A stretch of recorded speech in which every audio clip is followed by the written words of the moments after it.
Halo, selamat pagi, selamat tahun baru ya buat kalian semuanya. Semoga kalian sehat. Oke, untuk hari ini, untuk semester kedua atau semester genap, kita akan mulai belajar IPS kembali dengan judul Aktivitas Manusia dalam Memenuhi Kebutuhan. Ada di bab 3 di buku paket. Oke, lanjut.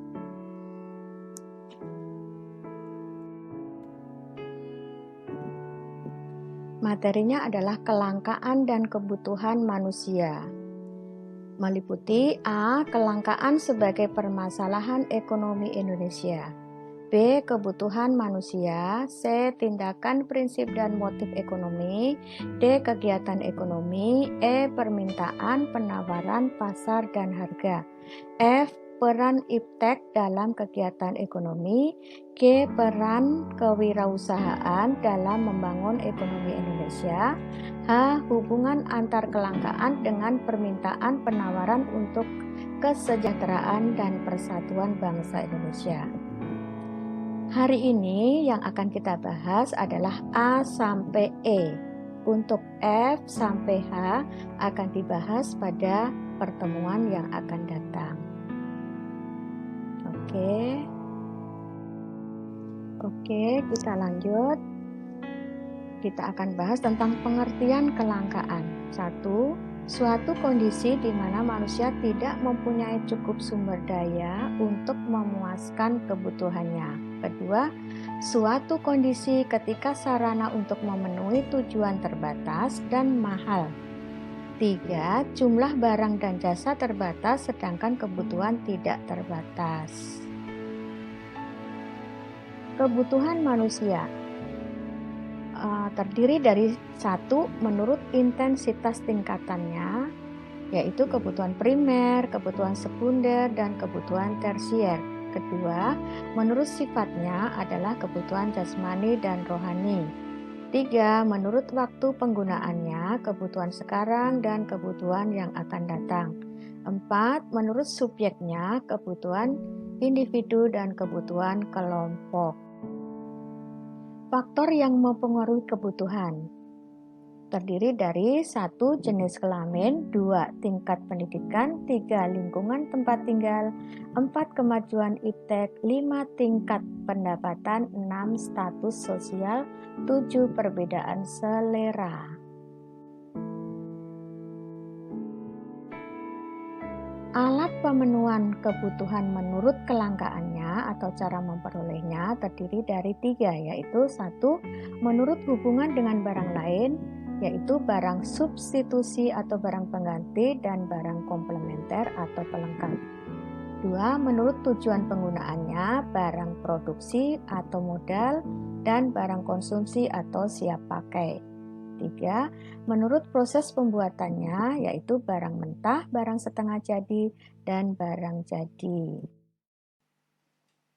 Kita lanjut, tindakan ekonomi, motif ekonomi, dan prinsip ekonomi. Oke. Tindakan ekonomi adalah segala kegiatan manusia untuk memenuhi berbagai kebutuhan hidupnya dengan tujuan untuk mengendalikan agar pengeluaran tidak melebihi pendapatan.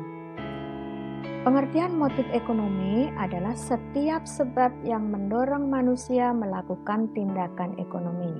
Terdiri dari 4, yaitu motif kebutuhan, motif sosial, motif penghargaan, dan motif kekuasaan. Sedangkan prinsip ekonomi adalah usaha untuk mendapatkan hasil tertentu dengan pengorbanan yang sekecil mungkin. Terdiri dari prinsip produsen, prinsip distributor, dan prinsip konsumen. Kegiatan ekonomi terdiri dari kegiatan ekonomi dalam sehari-hari meliputi kegiatan produksi, kegiatan distribusi, dan kegiatan konsumsi. Kedua, pelaku kegiatan ekonomi meliputi rumah tangga keluarga, rumah tangga perusahaan dan rumah tangga negara ini saling keterkaitan atau saling berkaitan kegiatannya tersebut. Kegiatan produksi. Kegiatan produksi adalah kegiatan menghasilkan barang atau jasa atau kegiatan menambah nilai guna barang atau jasa. Setiap barang mempunyai nilai guna, yaitu 1. Nilai guna bentuk, 2. Nilai guna tempat, 3. Nilai guna waktu, dan 4. Nilai guna kepemilikan. Seorang produsen dalam melakukan produksi harus ingat 3 hal, yaitu what, how, dan whom. Faktor-faktor produksi apa saja? Yaitu 1. Faktor produksi alam, terdiri dari tanah, hutan, barang tambang, dan air. 2. Tenaga kerja, antara lain jasmani, rohani, terdidik, terlatih, tak terdidik, dan tak terlatih. 3. Modal, berupa uang atau barang. 4. Kewirausahaan. Kegiatan distribusi adalah penyaluran hasil produksi berupa barang dan jasa dari produsen ke konsumen untuk memenuhi kebutuhan manusia. Tujuannya 1. Menyalurkan barang dari produsen ke konsumen. 2. Agar hasil produksi lebih berguna bagi masyarakat. 3. Kebutuhan masyarakat akan barang dan jasa terpenuhi. 4. Agar kontinuitas produksi terjamin. Jenis distribusi meliputi 1. Langsung, 2. Semi langsung, 3. Tidak langsung. Kegiatan konsumsi adalah suatu aktivitas yang dilakukan manusia untuk menghabiskan nilai guna barang dan jasa sekaligus memenuhi kebutuhan hidupnya. Meliputi kegiatan konsumsi rumah tangga keluarga, rumah tangga perusahaan, dan rumah tangga negara. Ini ada gambarnya ya, kita lihat. Faktor yang mempengaruhi konsumsi keluarga meliputi 1. Penghasilan, 2. Jumlah anggota keluarga, 3. Selera atau gaya hidup, 4. Tingkat pendidikan, 5. Lingkungan tempat tinggal, 6. Jenis kelamin, 7. Harga barang, 8. Adat istiadat atau kebiasaan. Ini ada gambar satu keluarga yang anaknya ada 4. Nah, berarti kebutuhannya akan lebih banyak dibandingkan dengan keluarga yang mempunyai anak 2 ya. Kita lanjut. Oke, kita lanjut. Kegiatan konsumsi perusahaan meliputi 1. Membeli peralatan dan perlengkapan perusahaan, 2. Biaya operasional, 3. Perawatan gedung, 4. Biaya umum terdiri dari listrik, telepon, internet, dan lainnya. Konsumsi negara bertujuan untuk memenuhi atau melayani kebutuhan masyarakat. Biaya yang digunakan berasal dari masyarakat, yaitu dari pajak dan keuntungan perusahaan negara. Setiap akhir tahun membuat rancangan anggaran dan belanja negara yang harus disetujui oleh DPR. Kita lanjut, permintaan, penawaran, pasar, dan harga. Permintaan adalah jumlah barang yang ingin dibeli oleh masyarakat dengan berbagai tingkat harga tertentu.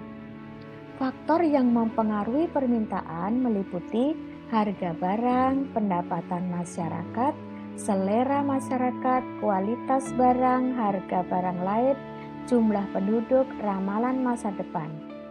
Penawaran adalah kesediaan penjual untuk menjual berbagai barang pada berbagai tingkat harga dalam waktu tertentu.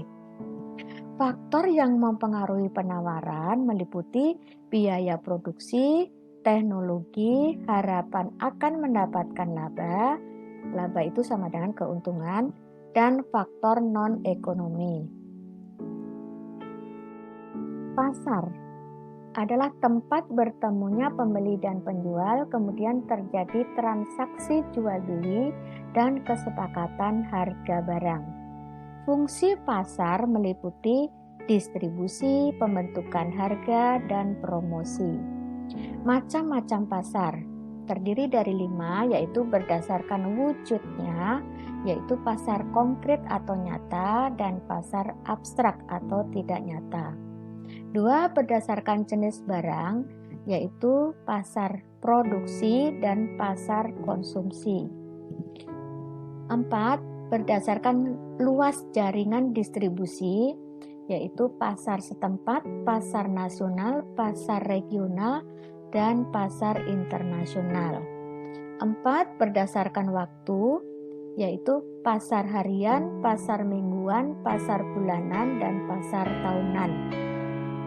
5, berdasarkan struktur organisasinya, yaitu pasar persaingan sempurna dan pasar persaingan tidak sempurna.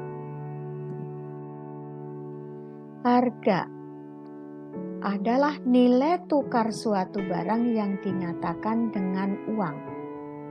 Harga pasar terjadi karena adanya kesepakatan antara pihak penjual dengan pembeli sehingga disebut harga keseimbangan atau equilibrium. Oke, terima kasih. Tugasnya hari ini adalah membuat video singkat dengan durasi maksimal 5 menit dengan tema Ibu hari ini belanja kebutuhan makan sekeluarga. Videonya mulai dari uang yang dimiliki ibu hari ini, misalnya 100.000 atau 50.000. Kemudian direncanakan atau yang disebut dengan perencanaan barang yang akan dibeli. Misalnya hari ini akan membeli beras 1 liter, kemudian membeli tempe, membeli sayuran, membeli minyak goreng, membeli telur misalnya. Kemudian proses pembeliannya apakah pergi ke warung atau pergi ke tukang sayur, dan akhirnya barang yang dibutuhkan sudah terbeli, ya, siap dimasak. Saya rasa sudah jelas ya dengan pengarahan untuk membuat video ini. Durasinya maksimal 5 menit. Oke, selamat mengerjakan tugas, selamat belajar, semangat, jangan lupa 3M ya. Oke, terima kasih.